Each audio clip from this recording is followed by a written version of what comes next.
شالوم شالوم شالوم بيتسب እግዚአብሔር أملاخ سلام ጸጋ ምሕረት ናይ ክርስቶስ ምስ ኩልኹም እዩ ኣነ ሓውኹም ሰላሕ ዲኔ ሎሚ ድማ ንዝበለፀ መዓልቲ ዝበለፀ ቃል ክንካፈል ኢና ፕሬዝ ጋድ ሎሚ ንካፍሎ ቃል ጸጋ ዝበዝሐሉ መንገዲ ዝብል እዩ ጸጋ ዝበዝሐሉ መንገዲ ሪኢኹም ኣብ ህይወትና ቅብኣት ደይኮነ ዝበዝሕ ጸጋ እዩ ዝበዝሕ ጸጋ ብዝበዝሐልካ መጠን ኢኻ ከተድምዕ ትኽእል ከም ብዙሕ ጸጉይ ኢኻ ክትከይድ ትኽእል ከም ብዙሕ ጸጉይ ኢኻ ከተድምዕ ትኽእል ከም ብዙሕ ጸጉይ ኢኻ ክትዓይ ትኽእል ስለዚ ካብ ዝተዓዮ ዘለኺ ንላዕሊ ክትዓይን ተደሊኺ ሓደ ነገር ጥራሕ ይዘድለኪ ጸጉኡ ምኽንያቱ ጸጉኡ ብዝበዝሕ መጠን ብዙሕ ከነድምዕ ብዙሕ ክንሰርሕ ንኽእል ኢና ንኹሉ ዘኽእል ጸጉኡ ስለ ዝኾነ ጸጋ ግን ይበዝሕ ጸጋ ግን ይውስኽ እዩ መጽሓፍ ቅዱስ ጸጋ ኣብ ልዕሊ ጸጋ ይስብል ስለዚ ካብ ሓደ ጸጋ ናብ ሓደ ጸጋ ምስጋር ይከኣል እዩ ግን ካብታ ሓደ ዋና ነጥቢ ንጸጋ ኣብ ህይወትና ዘብዝሖ እንታይ እዩ መጽሓፍ ቅዱስ ክዛረብ ከሎ ካልኣይ ጴጥሮስ ምዕራፍ 3 ከምዚ ይብል ጥቕሲ 18 ብጸጋን ብፍልጠት ጎይታናን መድኃኒናን ኢየሱስ ክርስቶስ ደኣ ዕበዩ ብጸጋን ብፍልጠት ጎይታናን መድኃኒናን ኢየሱስ ክርስቶስ ደኣ ዕበዩ ንዕኡ ሕጅን ንመዓልቲ ዘለዓለም ክብሪ ይኹኖ አሜን ሪኹም ብጸጋን ብፍልጠት ጎይታና ኢየሱስ ክርስቶስ ደኣ ዕበዩ በኻላ አዘራርባ ካብታ ሓደ ኣብ ህይወትና ብጸጋ ንዓቢ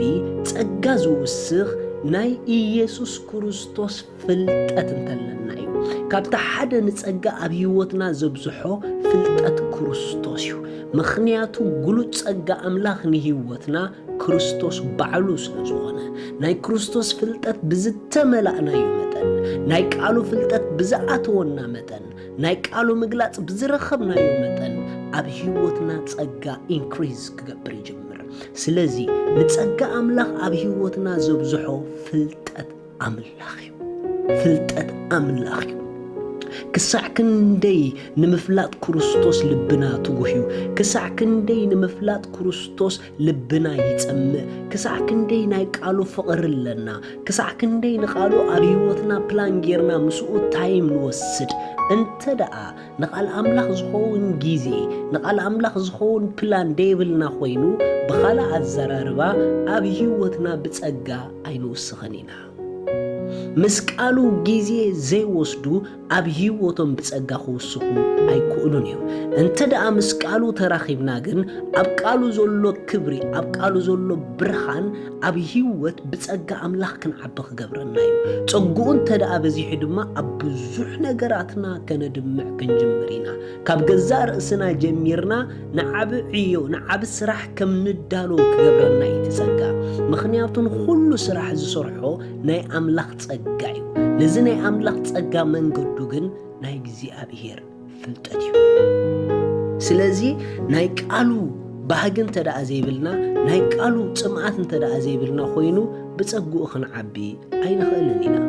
ስለዚ ሎሚ ኣብ ህይወትኩም ንዝበለጸ ስራሕ ዓብ ጸጋ ትደልዩ እንተደኣ ኾንኩም ጸጋ ኣብ ህይወትኩም ክውስኽ ትደልዩ እንተደኣ ኾንኩም እቲ መንገዲ ቀሊል እዩ ናፍቲ ቤትኩም ዘሎ መጽሓፍ ቅዱስ ሙግያ ይጀምሩ ናብ ቃሉ ዘይጎየ ብጸጋ ኣይጎይን እዩ ንቃሉ ጊዜ ዘይብሉ ብጸጋ ኣይውስኽን እዩ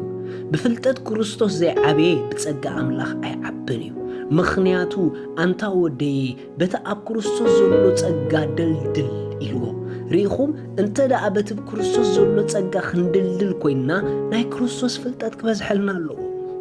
ወንጌል ዮሐንስ ምዕራፍ 1 ካብ ምልኣቱ ጸጋ ኣብ ልዕሊ ጸጋ ተቐበልና ይዝብል ካብ ናይ ኢየሱስ ምልኣት ካብ ናይ ክርስቶስ ምልኣት ኢና ጸጋ ኣብ ልዕሊ ጸጋ ተቐቢልና ስለዚ ጸጋ ነቲ ዝመጸሉ ስፍራ እንተ ደኣ ደይፈሊጥካዮ ብጸጋ ይተዓብን ኢኻ ጸጋ ካብኡ ካብ ተኻፈልካ ንዕኡ ፍለጦ ሪኢኹም ናይ ክርስቶስ ፍልጠት ኣብ ህይወት ክሳዕ ክንደይ ከም ዘሳግረና ሕሰቡ ክሳዕ ክንደይ ብርሃናቱ ዘለኩም ክሳዕ ክንደይ ፍልጠት ናይ ክርስቶስ ዘለቂ ክሳዕ ክንደይ ብፍልጠት ክርስቶስ ተዓቢ ክሳዕ ክንደይ ቃል ክርስቶስ ኣብ ልብኺ መሊኡ ዝሓድር እንተ ደኣ ቃሉ ኣብ መንፈስካ መሊኡ ዘይሓደረ እንተ ደኣ ቃሉ ንውሽጥኻ ደይተቋጻጽሮ ኣብ ህይወትካ ብናይ እግዚአብሔር ጸጋ ክትመላለስ ኣይትኽእልን ኢኻ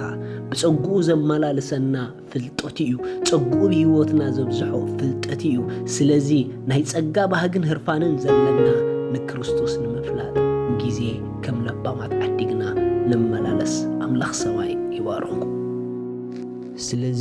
ሎሚ ንጎይታና ኢየሱስ ክርስቶስ ኣብ ህይወትኩም ወሲንኩም ክትቀበልዎ እትደልዩ እታ ኣብኡ ዘላ ናይ ዘለዓለም ህይወት ክትቀበልዋ እትደልዩ እዛ ጸሎት እዚኣ ጸልዩ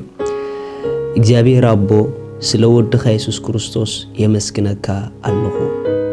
የአምን ኣለኹ ኢየሱስ ክርስቶስ ስለ ኃጢአተይ ከም ዝተሰቕለ እዳ ኃጢአተይ ከፊሉ ከም ዝፈጸሞ ስለይ ከም ዝሞተ ብሳልሰይቲ መዓልቲ ኣምላኽ ካብ ሞታት ከም ዘተንስኦ ኣብ የማን ኣምላኽ ከም ዝተቐመጠ የአምን ኣለኹ ኢየሱስ ክርስቶስ ናይ ህይወተይ ጎይታ እዩ ኢየሱስ ክርስቶስ ኣምላኸይ መድኃኒይ እዩ ካብዛ ሰዓት ንክርስቶስ ብምቕባለይ ሓድሽ ፍጥረት ውሉድ ኣምላኽ ኮይነለኹ መንፈስ ቅዱስ ብሽም ኢየሱስ በእምነት ናብ ውሽጠይ ይቕበለካ ኣለኹ አሜን እዚኣ ጸሎት ድጸለኹም ብጣዕሚ ቋሓጎሰኩም በዚ ታሕቲ ዘሎ ኣድራሻና ኮንታክት ግቡርና ኢኹም ሰድለይኩም ሓገዝ ክንለኸልኩም ኢና ሻሎም